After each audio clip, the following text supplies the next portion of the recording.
সড়কের শৃঙ্খলা নিশ্চিতে বাংলাদেশ আনসার ও গ্রাম প্রতিরক্ষা বাহিনীর পাশাপাশি রাস্তায় নেমেছেন সাধারণ শিক্ষার্থীরা। ছাত্রদের এমন কার্যক্রমে সন্তুষ্টি প্রকাশ করার পাশাপাশি প্রশংসা করেছেন সাধারণ মানুষ।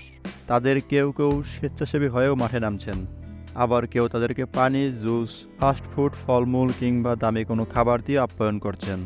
এবার এসব স্বেচ্ছাসেবী ছাত্রছাত্রীদেরকে উপহার দিতে দেখা গেল তারকা অঙ্গনের অভিনেত্রী সাফা কবির, সাবিলা নূর সহ আরও অনেককে। রাজধানীর বিভিন্ন স্থানে শিক্ষার্থীদের সঙ্গে সময় কাটিয়েছেন তারা। বৃহস্পতিবার সামাজিক যোগাযোগ মাধ্যম ফেসবুকে সাফা কবির একটি ছবি শেয়ার করেন। সেখানে দেখা যায় একদল শিক্ষার্থীদের মাঝে সাফা কবির। ক্যাপশনে সাফা লিখেছেন, শিক্ষার্থীরা আমাদের সাহস, শক্তি এবং সম্ভাবনা। তোমাদের মাঝে দেখা করতে পেরে আমি খুবই আনন্দিত। এদিকে সামাজিক যোগাযোগ মাধ্যম বিভিন্ন পোস্টে সাবিলা নূর ও সাফা কবিরকে ছাত্রদের সঙ্গে খাবার পানির মতো সরঞ্জাম বিলিয়ে দিতে দেখা যায়। বেশ কিছু ছবিতে সাবিলা নূরকে শিক্ষার্থীদের সঙ্গে দেখা যায়, তা দেখে রীতিমতো প্রশংসায় ভাসাতে থাকেন নেটিজেনরা।